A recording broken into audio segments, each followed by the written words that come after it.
예술단 여성과 최고 권력자 사이에서 태어난 한 아이. 그 관계는 존재 자체가 금지된 비밀이었고 아이는 그림자 속 후계자로 자라야 했습니다. 그러나 김주혜가 등장하는 순간 모든 균형이 무너졌습니다. 후계 구도는 재편되었고 그녀는 권력 투쟁의 표적이 되었습니다. 그리고 어느 밤 그녀는 자신과 아이에게 내려진 정리 조치를 듣게 됩니다. 그들이 선택한 길은 단 하나, 목숨을 건 탈출이었습니다. 저는 예술단 활동을 하면서 평양에서도 손꼽히는 문화 행사들에 참여했습니다.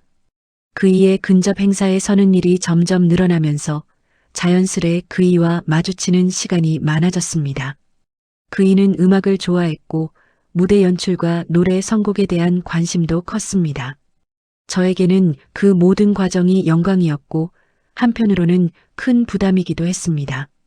지도자의 눈앞에서 실수라도 하면 어떤 결과가 올지 누구나 알고 있었으니까요. 하지만 사람 마음이라는 것이 묘한 겁니다. 그이는 때때로 인간적인 면모를 드러냈습니다. 예술에 대한 이야기, 어린 시절 들었던 노래, 자신이 좋아하던 악기들. 그런 이야기를 들을 때면 저는 그이가 잠시 지도자가 아니라 그저 음악을 좋아하는 한 남자로 보이기도 했습니다. 그이는 늘 바쁘고 늘 무거운 자리에 있었지만 저와 이야기할 때만큼은 조금 편안해지는 듯 했습니다. 저는 어느 순간부터 그이를 기다리고 있었습니다. 그이가 부르는 목소리를 들으면 심장이 빨리 뛰었고 그이의 시선이 잠시 제 쪽으로 머물기라도 하면 그 작은 순간을 며칠이나 곱씹을 정도였습니다. 그런 감정이 위험하다는 것을 너무나 잘 알면서도 저는 어느새 그 감정을 피하지 않고 받아들이고 있었습니다. 그러던 어느 날 저는 제 몸에서 일어나는 변화를 느꼈습니다. 처음엔 일정이 불규칙해서 그런 줄 알았지만 며칠 지나지 않아 저는 알았습니다. 이 아이는 그이의 아이구나. 그 사실을 깨닫는 순간 저는 감격보다 두려움이 먼저 밀려왔습니다. 북한에서 지도자의 비공식 자식을 가진다는 것은 영광이 아니라 부담이었고 보호가 아니라 통제 속으로 들어가는 일이었습니다.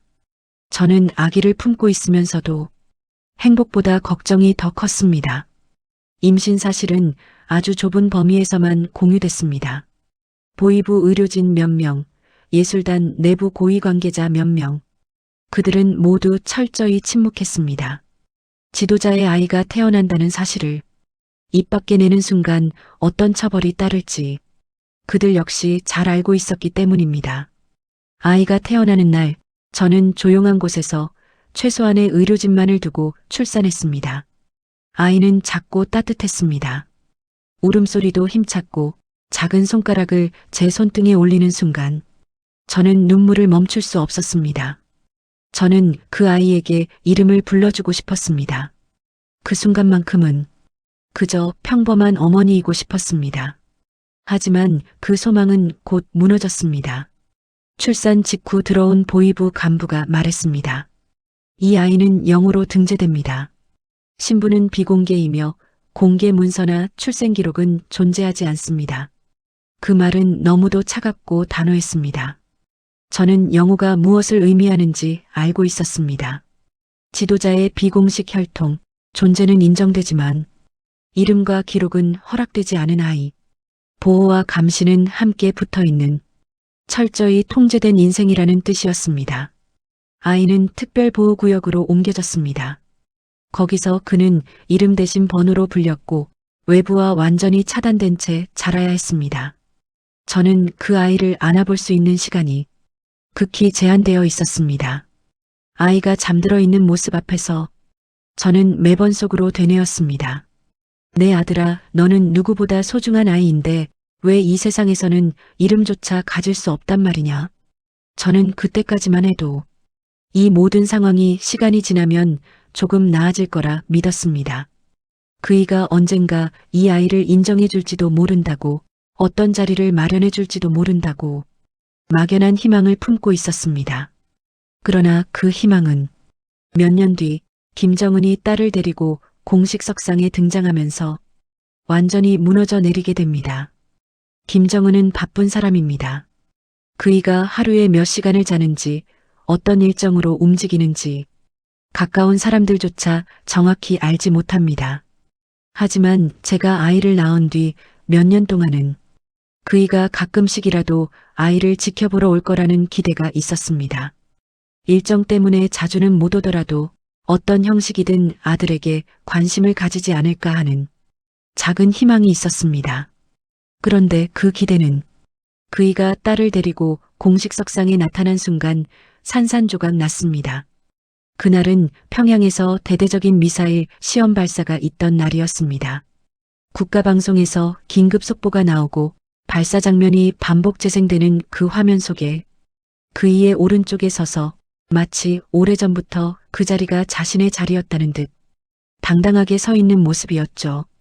그 소녀는 바로 김주혜였습니다. 리설주 여사의 딸. 그 순간 저는 제 눈을 의심했습니다. 그이가 아이를 공개석상에 세웠다는 것, 그건 단순한 가족 소개가 아니라 정치적 메시지였습니다. 며칠 뒤 또 다른 행사에서 주혜는 군 장성들과 함께 서 있었습니다. 장군들은 소녀 앞에서 허리를 굽혀 경례했고 그이는 흐뭇한 표정으로 딸의 어깨에 손을 올렸습니다. 그 장면을 보자 제 가슴에서 무언가가 찢어지는 듯 했습니다. 내 아이는 이름도 없이 보호구역에서 숨쉬듯 지내고 있는데 그이는 딸을 세상에 내보이며 미래를 함께 만들 준비를 하고 있었습니다. 평양 핵심층은 빠릅니다. 그들은 분위기를 누구보다 정확히 읽습니다. 행사 후 며칠 지나지 않아 내부에서는 이런 말들이 돌기 시작했습니다. 후계는 이제 주의 동지로 기우는 것 같소? 장군님들 태도가 달라졌더라니까. 리설주 여사 라인이 다시 힘을 얻는 모양이야. 저는 그 속삭임들을 들을 때마다 손이 떨렸습니다. 제가 낳은 아이는 그이의 첫째 아들, 혈통으로만 본다면 가장 앞순위에 있어야 하는 존재였습니다.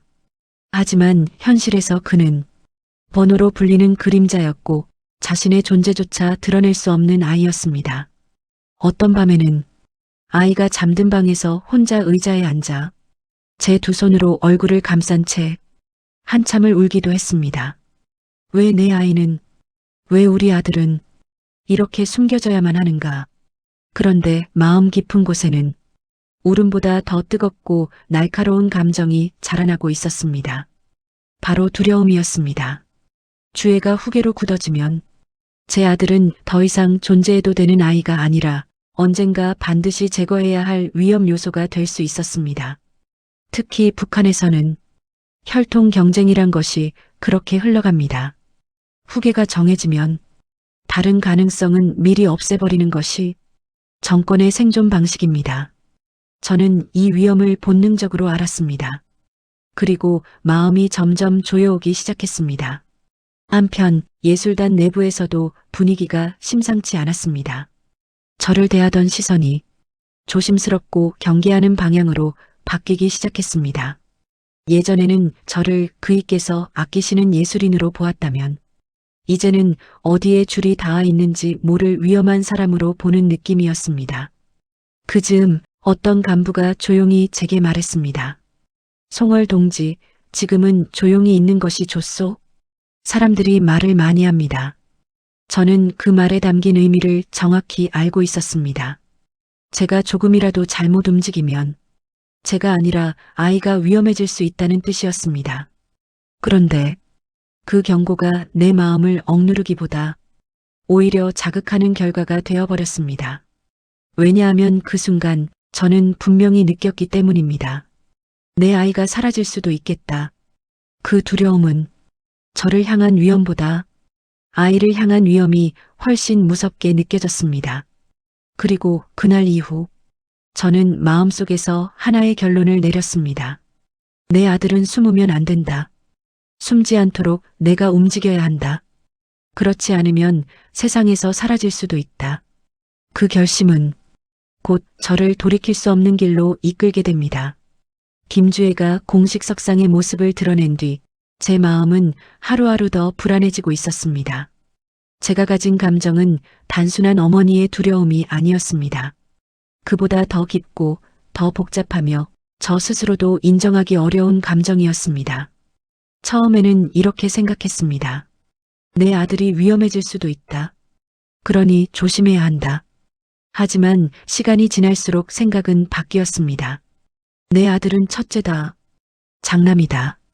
이 나라의 법과 전통에 따르면 아들이 후계가 되어야 한다. 이런 생각이 머릿속을 차지하기 시작하면서 저는 점점 자신에게 솔직해지고 있었습니다. 두려움은 어느새 욕망으로 바뀌어가고 있었습니다. 기가 막히게도 그 욕망은 아이를 지켜야 한다는 마음에서 시작됐지만 점점 더 커져서 내 아이가 마땅히 있어야 할 자리를 되찾아야 한다는 이상한 확신이 되어갔습니다. 어느 늦은 저녁 특별보호구역의 창문을 통해 달빛이 들어오던 때였습니다. 아이는 낮 동안 뛰어놀다가 곤히 잠들어 있었고 저는 그의 옆에 앉아 한참 동안 그 작은 얼굴을 바라보고 있었습니다.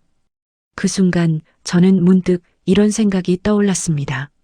이 아이가 만약 평범한 집의 아들이었더라면 이렇게 숨겨져 지낼 필요도 이름도 없이 살아갈 필요도 없었겠지. 하지만 이 아이는 김정은의 아들이다. 그렇다면 그는 이 나라의 미래가 될 수도 있는 존재다.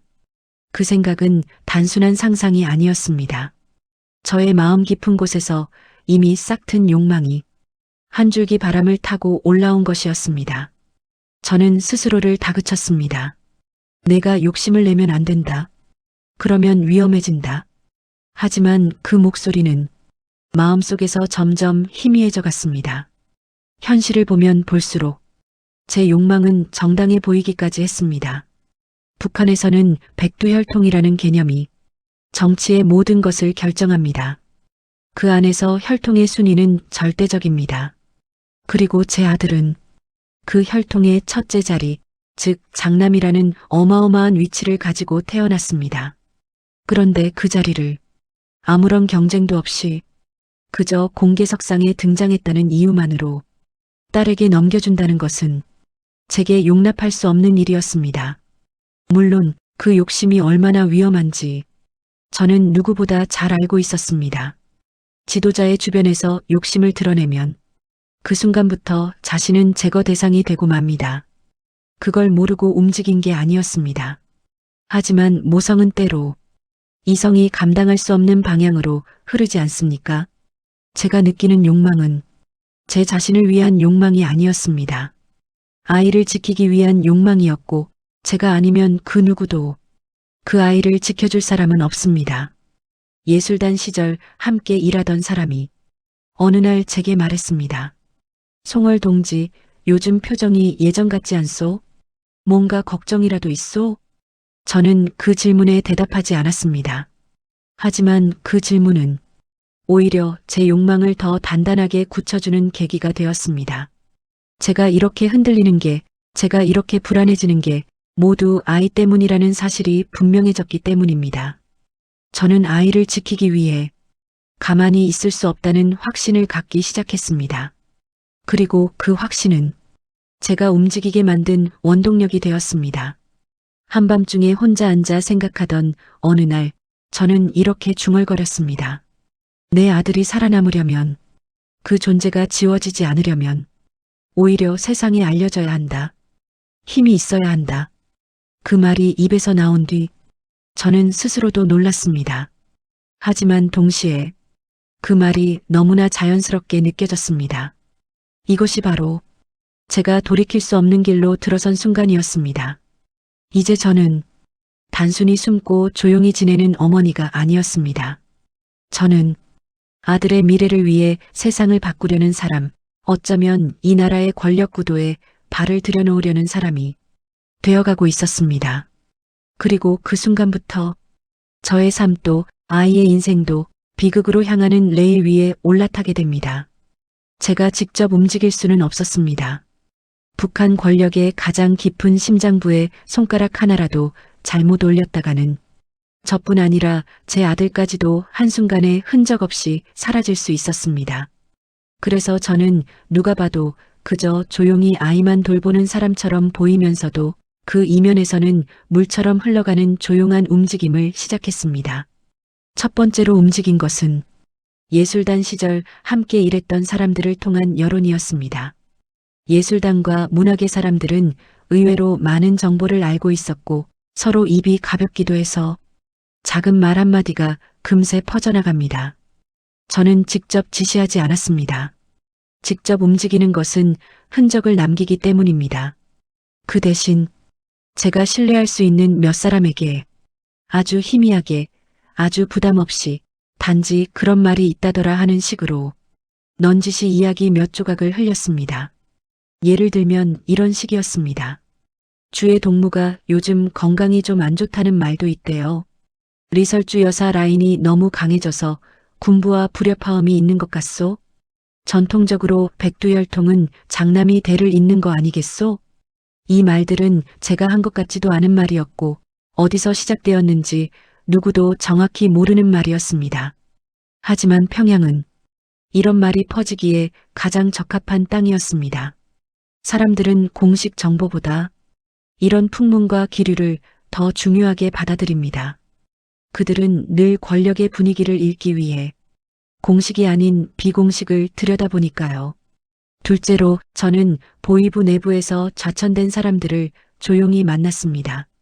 그들 중 몇몇은 리설주 라인 강화로 인해 자신의 지위가 약해졌다고 불만을 품고 있었습니다. 저는 그들에게 어떤 약속도 하지 않았습니다. 다만 그들이 이미 갖고 있던 불만을 조금 더 자극만 했습니다. 후계가 딸로 가면 군부가 가만히 있겠습니까? 장남이 있다는 사실을 아는 사람도 꽤 있다더군요. 이런 말들은 불만을 품은 사람들에게는 자신들이 다시 부상할 수 있는 가능성처럼 들렸을 것입니다. 셋째로 저는 제 아들의 존재를 직접적으로 말하지는 않았지만 어딘가 숨겨진 장남이 있다는 구체적이지 않은 이미지로 퍼지도록 만들었습니다. 번호로만 불리는 아이, 이름은 없지만 혈통만큼은 분명한 아이. 이런 속삭임들은 사람들 사이에서 점점 더 분명한 이야기로 변해갔습니다. 보위부 고위 관계자 한 명은 나중에 이렇게 말했습니다. 송월 동지, 요즘 이상한 소문이 너무 많이 돌아다닙니다. 특히 후계 문제와 관련해서는 조심해야 합니다. 그 목소리에는 경고도 있었지만 호기심도 함께 있었고 두려움 역시 담겨 있었습니다. 그도 알고 있었던 겁니다. 이런 소문이 괜히 생긴 것이 아니라는 것을요. 그 무렵 평양 내부에서는 이상한 긴장감이 돌기 시작했습니다. 언제 어디서 시작됐는지도 모를 말들이 군부, 당, 내각, 문화계까지 흐름처럼 흘러가고 있었습니다. 주의 동무는 아직 체력이 약하다고 하더라. 리설주 여사 쪽이 너무 전면에 나서면 다른 라인이 싫어할 수밖에 없지. 원래 전통은 장남이 대를 잇는 거 아니겠나? 지도자에 숨겨진 장남이 있다는 말, 사실인가? 이런 말들이 나오면 나올수록 저는 희미한 희망을 느꼈습니다. 이렇게 기류가 흔들리면 그이가 다시 한번 우리 아이를 돌아보지 않을까 하는 기대였죠. 하지만 제 기대와 달리 그이는 무서운 속도로 움직였습니다. 소문이 확산되면 확산될수록 그 표정은 점점 더 단단해졌고 그이가 내리는 조치는 더욱 강경해졌습니다. 저는 그때까지만 해도 제가 얼마나 위험한 일을 시작했는지 완전히 깨닫지 못했습니다. 단지 아이를 지키기 위해 당연히 해야 하는 일이라 생각했을 뿐입니다. 하지만 지금 돌아보면 그 순간 저는 이미 돌아올 수 없는 강을 건너고 있었습니다. 이제 저는 권력의 그림자 속에서 조용히 숨어있던 존재가 아니라 그 그림자를 흔들기 위해 움직인 사람이 되어 있었던 것입니다. 그리고 그 움직임은 곧 저와 아이를 향한 한 번도 경험해보지 못한 폭풍을 불러오게 됩니다. 소문은 제가 상상했던 것보다 훨씬 빠르게, 훨씬 널리 퍼졌습니다. 제가 조심스럽게 흘린 이야기들은 하루, 이틀이 지나자 이미 군부 핵심부와 당 조직 지도부, 심지어 외무성 간부들 사이에서도 자연스럽게 회자되는 이야기가 되어버렸습니다. 장남이 어딨다더라. 후계 문제는 아직 끝난 게 아니다. 리설주 라인에 불만 있는 사람들이 움직인 거 아니겠나? 이런 식의 말들이 도대체 시작이 어디인지 모른 채 점점 더 구체적인 이야기로 변해갔습니다. 문제는 그 모든 소문이 결국 김정은 본인의 귀에도 들어갔다는 겁니다. 그리고 그 순간부터 제 삶은 조용히 그러나 무섭게 무너져 내리기 시작했습니다. 가장 먼저 일어난 일은 아무도 설명해주지 않았습니다. 어느 날 갑자기 제가 늘 봤던 평양 입출입 승인서가 갱신되지 않았습니다. 예전에는 행사 일정만 잡히면 자동으로 출입증이 발급되곤 했지만 그날 이후로는 사소한 이유를 대며 갱신을 미뤘습니다. 송월 동지는 잠시 지방 일정에 집중하는 것이 좋겠습니다. 의료 검진이 필요하다고 판단됩니다. 처리되는 동안 대기하십시오. 이런 식으로 겉으로는 문제 없어 보이지만 실제로는 평양 금지 조치와 다름없는 상황이 되었습니다. 같은 시기 제가 예전처럼 행사에 참여하는 횟수도 점점 줄었습니다. 갑자기 출연이 취소되거나 대체 인물이 투입되었다는 통보를 받기 일쑤였습니다. 그 전까지는 상상도 할 수 없는 일이었죠. 주변 사람들의 태도 역시 변했습니다. 저를 대하는 눈빛에서 예전의 존중과 친밀함은 사라지고 경계와 조심스러움만 남아 있었습니다. 마치 제가 폭발물을 터뜨릴 수도 있는 위험한 존재라도 된 듯 사람들은 제 행동 하나하나를 살피며 거리감을 두었습니다. 그때 저는 김정은이 움직이기 시작했다는 것을 직감적으로 알았습니다. 그리고 며칠 뒤 결정적인 일이 벌어졌습니다. 새벽 5시쯤이었습니다. 문을 두드리는 소리에 잠에서 깼고 밖에는 보이부 차량 2대가 서 있었습니다. 문을 열자 2명의 보이부 중자가 표정 하나 없이 서 있었습니다. 송월 동지 특별 교양 목적 지방 이전 조치입니다. 톤은 공손했지만 내용은 사실상 평양에서 추방한다는 뜻이었습니다. 저는 물었습니다. 내가 무슨 잘못을 했습니까? 그러자 보이부 중자는 미세하게 고개를 저었습니다. 지금은 설명드릴 수 없습니다. 평양에서 잠시 떨어져 계시는 것이 안전합니다. 안전? 그 말은 저에게 이제 안전하지 않다는 뜻이었습니다. 그 말 뒤에는 표현되지 않은 무언가가 있었습니다. 그가 말하지 않은 진짜 이유는 이미 평양 핵심층에서 제가 위험한 존재로 간주되고 있다는 사실이었습니다. 저는 서류에 서명했고 그날 바로 아들과 함께 평양을 떠났습니다. 짐을 챙길 시간도 없었습니다. 옷 몇 벌과 소지품 몇 개, 그리고 아들의 작은 인형 하나만 들고 무표정한 보이부 요원들 사이에 둘러싸인 채 차에 올라타야 했습니다. 차는 평양 중심을 벗어나 점점 더 외곽으로 그리고 이름조차 생소한 지방 도시로 향했습니다. 창밖을 보며 저는 마음속으로 이렇게 중얼거렸습니다. 이제 나는 그림자도 아닌 존재가 되는구나. 지방의 특정 구역, 일종의 특별 교양구역이라는 곳에 도착했을 때 제게 할당된 집은 예전 제가 살던 평양의 아파트와는 비교도 되지 않을 만큼 초라하고 어두운 곳이었습니다. 마르는 틈새로 바람이 들어왔고 전기는 하루 몇 시간만 들어왔습니다. 직접 확인하지 않아도 느껴졌습니다. 여기는 문제가 있는 사람, 불안 요소 혹은 정권이 필요로 하지 않는 사람들을 조용히 격리해두는 장소였습니다. 그날 밤 아들은 물었습니다. 엄마, 왜 우리가 여기로 와야 해요? 저는 그 질문에 답할 수 없었습니다. 아이가 알아야 할 이유가 아니었습니다. 그리고 솔직히 말하면 저 자신조차 정확히 왜 우리가 여기로 보내졌는지 그때는 완전히 알지 못했습니다. 하지만 몇 주가 지나면서 저는 분명히 깨닫기 시작했습니다.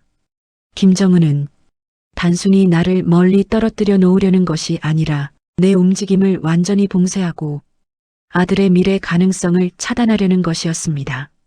그리고 그 움직임은 곧 더 무서운 방향으로 나아가게 됩니다. 제가 상상조차 하지 못했던 죽음이라는 방향으로요. 특별교양구역으로 추방된 지 한 달쯤 지나면서 저는 평양에서 느끼지 못했던 기묘한 감각을 매일 겪게 되었습니다. 누군가가 저를 보고 있다는 느낌, 창밖의 움직임이 어딘가 부자연스럽다는 느낌, 집 주변을 배회하는 낯선 그림자들. 이런 것들은 처음엔 그저 제 불안이 만들어낸 환상이라고 생각했습니다. 하지만 그것이 단순한 불안이 아니라는 것을 저는 곧 명확히 느끼게 됩니다. 일단 우리 집 주변 감시선이 예전보다 훨씬 촘촘해졌습니다. 일반적인 추방 조치라면 감시원 한두 명이 하루에 몇 차례 지나가기 마련입니다.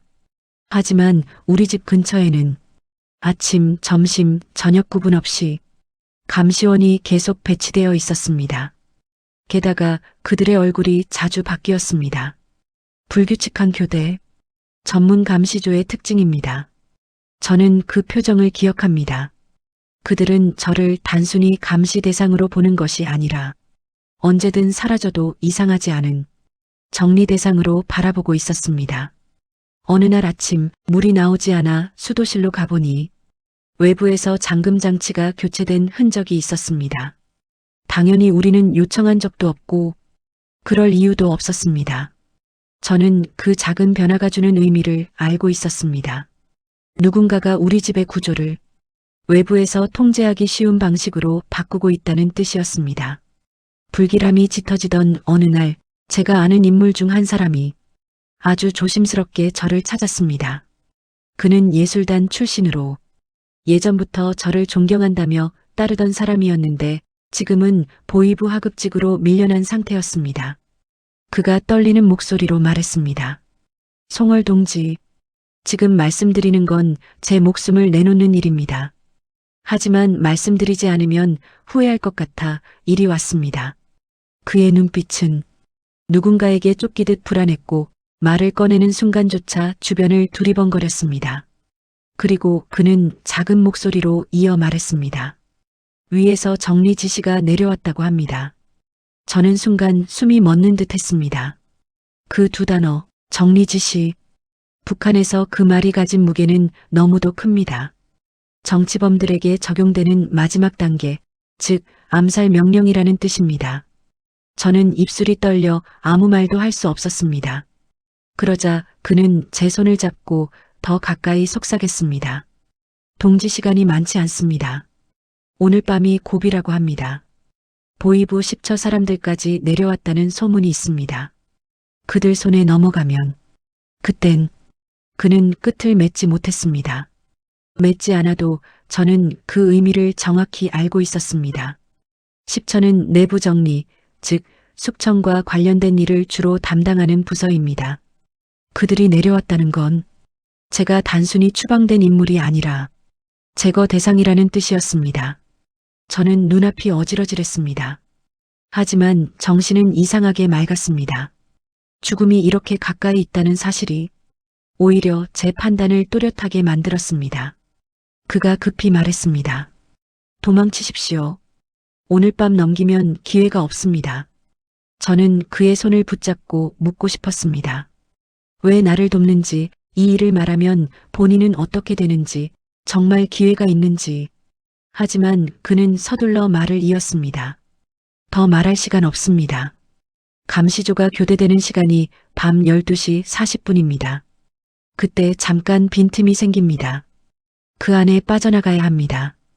그 말을 남기고 그는 그림자처럼 사라졌습니다. 문을 닫은 뒤 저는 바닥에 주저앉았습니다. 손이 떨리고 숨이 가빠졌습니다. 하지만 울 수는 없었습니다. 울음은 다음이 없다는 걸 의미했습니다. 저는 조용히 아들의 방으로 갔습니다. 아이는 아무것도 모르는 얼굴로 잠들어 있었습니다. 작은 가슴이 오르락 내리락 하는 걸 보며 저는 두 손으로 입을 막았습니다. 울음을 삼키기 위해서였습니다. 그리고 그 순간 하나의 결심이 또렷하게 자리 잡았습니다. 도망쳐야 한다. 살아야 한다. 아들을 살려야 한다. 저는 평생 쌓아온 인맥 중 가장 믿을 수 있는 사람들을 떠올렸습니다. 그들은 대부분 체제에 실망했거나 보위부 내부 권력 싸움에서 밀려난 사람들이었습니다. 그들에게는 모두 불만이 있었고 그 불만은 제 아들을 또 다른 가능성으로 바라보게 만들었습니다. 어쩌면 그들은 저와 아들을 도와주는 것이 자신들의 미래를 여는 열쇠가 되리라 생각했을지도 모릅니다. 그날 밤 저는 가만히 앉아 창밖의 어둠을 바라보며 스스로에게 말했습니다. 오늘 넘어가면 내일은 없을 것이다. 바람이 불지도 않았지만 집은 이상하게 삐걱거렸습니다. 그리고 어둠 속에서 저는 죽음이 점점 다가오는 소리를 분명히 들을 수 있었습니다. 하지만 저는 그 죽음을 피할 계획을 세우기 시작했습니다. 그 계획은 제가 살아갈 수 있는 단 하나의 길이었습니다. 보이부의 암살 조치가 내려졌다는 사실을 들은 순간 저는 더 이상 시간이 없다는 걸 알았습니다. 오늘 밤, 정확히 오늘 밤을 넘기지 못하면 내 아들과 나는 북한 땅에서 조용히 사라지는 존재가 될 것이었습니다. 그 생각만으로도 등골이 오싹해졌지만 두려움에 머물러 있을 시간은 없었습니다. 저는 움직여야 했습니다. 아니, 반드시 움직여야만 했습니다. 가장 먼저 떠오른 사람들은 예술단 시절부터 인연이 닿았던 해외 파견 무역 일꾼들이었습니다. 그들은 공연을 위해 외국을 드나들며 해외 정보와 브로커 네트워크에 오래전부터 연결돼 있던 사람들이었죠. 몇몇은 당의 내부 권력 싸움에서 밀려난 뒤 저와 비슷하게 조용한 감시 대상으로 내려앉은 상태였습니다. 저는 그중 한 사람에게 암호처럼 짧은 쪽지를 보냈습니다. 아이를 지키기 위한 일입니다.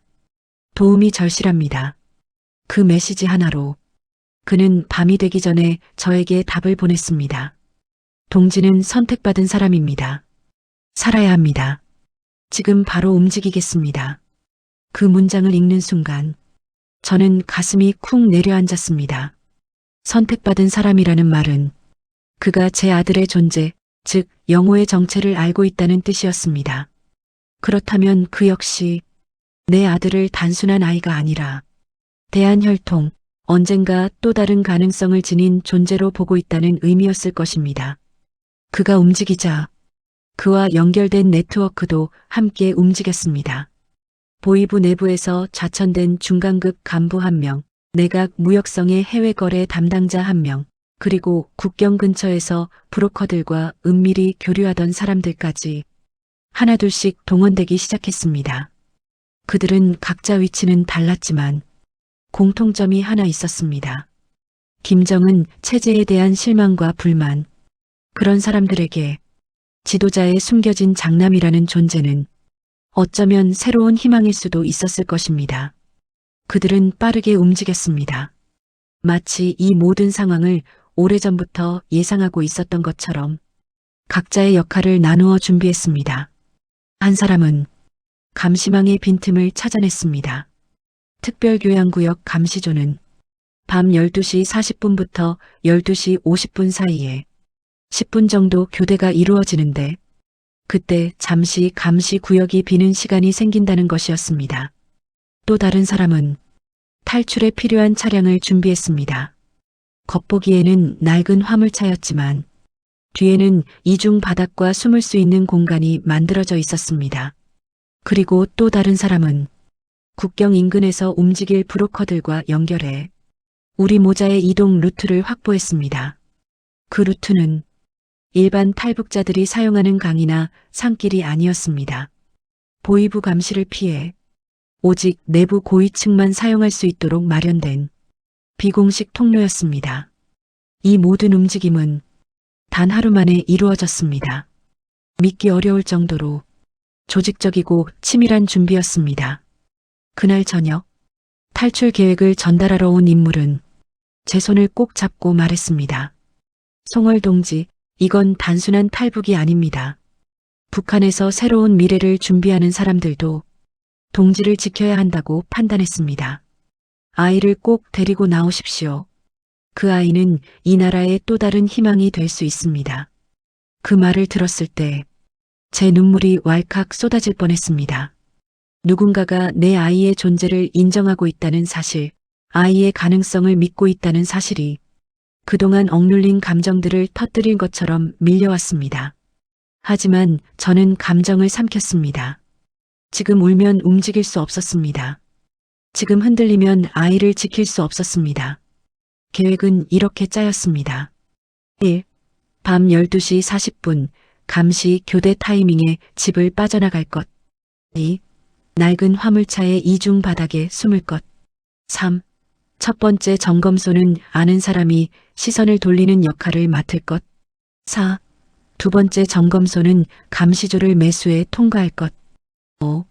국경 인근 폐허 공장에서 차량을 갈아탈 것. 6. 마지막 국경 구간은 브로커 차량으로 감시 장비를 피해 이동할 것. 모든 과정은 한 번이라도 잘못되면 끝이었습니다. 저와 아이는 그 자리에서 사라졌을 겁니다. 저는 잠들어 있는 아이를 깨우며 조용히 속삭였습니다. 아들아, 이제 엄마랑 멀리 가자. 우리 살아야 한다. 아이는 잠결에 눈을 비비며 어디 가요? 라고 물었습니다. 저는 그 작은 얼굴을 쓰다듬으며 말했습니다. 그냥 좋은 데 가자. 그 순간 저는 어떤 두려움도 느끼지 않았습니다. 두려움은 이미 사라지고 그 자리는 용기가 채웠습니다. 아이를 지켜야 한다는 마음, 그리고 살아남아야 한다는 본능이 제 몸을 움직이게 했습니다. 지금 생각해보면 그날 밤에 저는 평생 중 가장 단단하고 가장 강하고 가장 절박한 사람이었습니다. 그때 저는 모든 것을 걸고 운명을 바꿀 준비를 하고 있었습니다. 우리의 운명을 가를 밤이 찾아왔습니다. 창밖은 고요했지만 그 고요 속에 묘한 긴장감이 흐르고 있었습니다. 하늘에 떠 있는 달조차 오늘따라 유난히 희미해 보였고 마을 전체가 숨을 죽이고 있는 듯한 정적이 감돌았습니다. 제가 있는 방 안에서는 아들의 조용한 숨소리만이 들렸습니다. 저는 시계를 보았습니다. 12시 31분.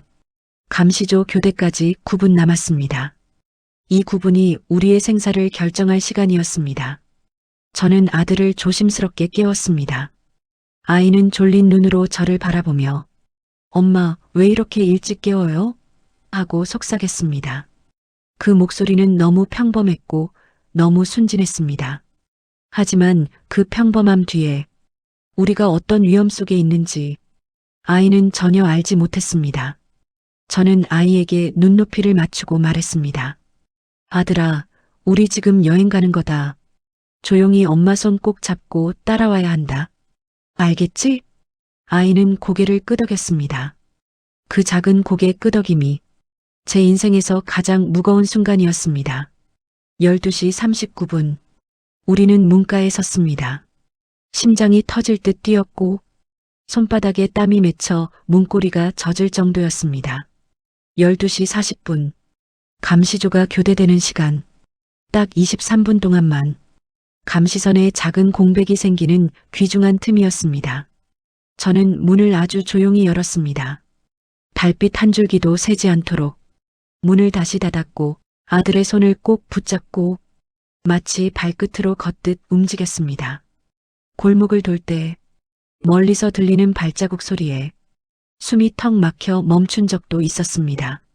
사람 그림자 하나에도 심장이 움찔하며 조여왔습니다. 얼마 지나지 않아 약속했던 첫 번째 연락책이 어둠 속에서 모습을 드러냈습니다. 그는 손짓으로 우리에게 빠르게 오라고 신호했습니다. 우리는 조용히 낡은 화물차가 있는 곳으로 이동했습니다. 겉보기에는 평범한 군용 물자 운송 차량이었지만 내부는 이중 바닥으로 개조돼 있어 성인 2명과 아이 1명 정도가 숨을 수 있는 구조였습니다. 저는 아들과 함께 그 좁은 공간으로 기어 들어갔습니다. 바닥은 차갑고 금속 냄새가 났으며 숨조차 제대로 쉬기 어려웠습니다. 차량이 움직이기 시작하자 진동이 몸을 타고 올라왔고 처음 몇 분 동안은 어디로 향하는지조차 알 수 없었습니다. 첫 번째 검문소가 가까워졌을 때 차는 아주 천천히 속도를 줄였습니다. 운전자가 큰 소리로 인사하는 듯한 목소리가 들렸고 누군가 차량 바깥을 걷는 발소리도 들렸습니다. 차량 검열하겠습니다. 굵은 목소리가 들렸습니다. 그 순간 저는 아들을 제 품에 꼭 끌어안았습니다. 아들의 작은 손이 제 옷자락을 꽉 잡았습니다. 만약 이중 바닥을 발견하면 끝, 여기서 들키면 우리는 그 자리에서 사라지는 거였습니다. 하지만 다음 순간 익숙한 목소리가 들렸습니다. 이 차량은 통과시키시오. 오늘 물량 많습니다. 바로 그 목소리를 가진 사람이 우리 팀의 시선 돌리기 역할이었습니다. 그 덕분에 우리는 첫 번째 검문소를 무사히 지나갈 수 있었습니다. 두 번째 검문소는 더 위험했습니다. 돈과 연결된 거래가 있어야만 통과할 수 있는 곳이었기 때문입니다. 차량이 멈추자 묵직한 발걸음이 다가오는 소리가 들렸고 철문을 두드리는 소리가 크게 울렸습니다. 운전자가 침착하게 말했습니다. 이건 내각 지시로 가는 물자입니다. 문제 없습니다. 하지만 검문 병사는 냉담한 목소리로 말했습니다. 문제 없으면 확인해봐도 되겠지. 그 말에 아들의 손이 떨렸습니다. 저는 아이 머리를 제 가슴에 꼭 묻으며 숨소리를 죽였습니다. 그때 차량 뒤쪽에서 작은 종이 쪼가리가 전달되는 소리가 들렸습니다. 그건 돈이었습니다. 북한에서는 돈 한 장이 목숨 10개보다 강할 때가 있습니다. 잠시 뒤 검문 병사의 목소리가 바뀌었습니다. 가시오. 차량은 다시 움직였습니다. 그 순간 제 심장도 다시 뛰기 시작했습니다. 왜인지 눈물이 고였지만 울어서는 안 되기에 이를 악물고 참았습니다. 폐허가 된 공장지대에 도착한 뒤 우리는 차량을 갈아탔습니다. 그리고 마지막 국경 구간은 브로커의 특수 개조 차량으로 이동했습니다. 차량 밖으로는 양강도의 어둡고 깊은 산길이 드리워져 있었고 가끔씩 멀리서 개 짖는 소리가 메아리처럼 들려왔습니다. 그러다 어느 순간 운전자가 아주 작은 목소리로 말했습니다. 여기가 마지막 선입니다. 이 선 넘으면 북한이 아닙니다. 그 말은 제 귀에 천둥처럼 들렸습니다. 차량이 어둠 속에서 마지막으로 크게 흔들리고 그 순간 국경 감시 장비의 범위를 벗어났습니다. 저는 아들의 손을 끌어안고 작게 속삭였습니다. 우리 살았다. 그날 밤 이후 저와 아들은 북한 지도에서 사라진 존재가 되었습니다. 북한을 넘어선 그 순간부터 저와 아들은 더 이상 예전의 우리가 아니었습니다. 그 어디에도 속하지 않는 사람, 어떤 국가 시스템에도 기록되지 않은 인물, 북한의 표현대로 하면 이미 정리된 사람, 즉 사라진 존재가 되어버린 것입니다. 국경 브로커의 안내로 여러 번 차를 갈아타고 때로는 숲을 걷고 때로는 외딴 창고에서 하루를 숨죽여 지내며 우리는 오랫동안 이동했습니다. 그 여정에서 저는 제 얼굴을 거울에서 제대로 들여다볼 용기조차 없었습니다. 머리는 흐트러지고 피곤한 기색이 가득했지만 그보다 더 힘든 건 우리가 정말 살아있는 걸까? 라는 실감나지 않는 감각이었습니다. 몇 차례의 비밀 조치를 거친 뒤 저와 아들이 도착한 곳은 대한민국도 중국도 러시아도 아닌 누구도 쉽게 접근할 수 없는 제3국이었습니다. 지도에도 잘 표시되지 않는 지역, 외부와 완전히 차단된 공간, 그리고 철저히 보호받는 숙소였습니다. 그곳에서 저는 처음으로 당신은 이제 안전합니다. 라는 말을 들었습니다. 하지만 그 말이 주는 안도감보다 그 말 뒤에 숨은 의미가 더 크게 와닿았습니다. 우리는 당신의 안전을 지킬 것이고 당신은 앞으로 우리와 함께 미래를 만들어갈 것입니다. 저를 보호하는 세력은 단순한 인도적 차원을 넘어 구체적인 정치적 목적을 지닌 사람들이었습니다. 그들은 북한의 권력 구조를 오래전부터 분석하고 있었고 김정은 체제가 무너질 가능성 혹은 갑작스러운 공백이 생길 가능성에 대비해 여러 카드를 준비해온 세력이었습니다. 그들에게 제 아이는 단순한 피난민이 아니었습니다. 김정은의 첫째 아들, 즉 백두혈통의 장남이라는 점에서 엄청난 가치를 지닌 존재였습니다. 어느 날 그들을 이끄는 인물이 조용히 말했습니다. 송월 동지, 아들이 장성하면 북한 내부에 큰 변화가 생길 때 우리는 그 아이를 중요한 위치에 세울 수 있습니다. 그 말은 제 마음 깊은 곳을 흔들었습니다. 저는 많은 감정을 참고 살아야 하는 사람이었지만 그 순간만큼은 숨이 멎을 듯 했습니다. 왜냐하면 그 말이 제 마음속에서 한 번도 죽지 않았던 욕망을 또다시 깨워버렸기 때문입니다. 내 아들에게는 자리가 있다. 그 아이는 단지 숨겨진 존재가 아니라 언젠가 세상을 바꿀 수 있는 사람일지도 모른다. 그 후로 저는 제 얼굴과 신분을 완전히 바꾸는 절차를 거쳤습니다. 머리색과 눈매도 바꾸고 발음 습관도 교정했습니다. 지금의 저는 과거의 저와 닮은 구석이 거의 없습니다. 하지만 바꾸지 못한 것이 하나 있었습니다. 바로 마음입니다. 아들을 향한 마음, 그이에게 품었던 감정, 그리고 제가 만들어버린 이 거대한 죄책감과 욕망. 때때로 저는 조용히 스스로에게 묻습니다. 내가 욕심을 내지 않았다면 우리는 아직 북한에서 살아 있었을까? 하지만 그 질문은 곧 다른 질문으로 바뀝니다. 욕심이 아니라 아이를 지키려던 것이 아니었는가? 이 두 감정 사이에서 저는 지금도 헤매고 있습니다. 그러나 분명한 것은 하나 있습니다. 저는 그 욕망을 버리지 않았습니다. 북한의 권력은 언제나 균열을 품고 있고 그 균열은 언젠가 큰 틈으로 벌어질 수 있습니다. 그때 백두혈통의 장남이 어떤 역할을 하게 될지 그 누구도 모르는 일입니다. 지금 제 아들은 저와 함께 철저히 보호되는 환경에서 지내고 있습니다. 그 아이는 자신이 누구인지 아직 잘 모릅니다. 그저 조용히 살아야 하는 사람이라는 것만 이해하고 있을 뿐입니다. 하지만 이 아이가 성장하면 그때는 어쩌면 세상이 다시 한번 흔들릴지 모릅니다. 저는 그 순간을 준비하며 하루하루 조용히 살아갑니다. 어두운 방에서 혼자 창밖을 바라보는 순간이면 늘 이렇게 되뇌입니다. 나는 이미 사라진 사람이다.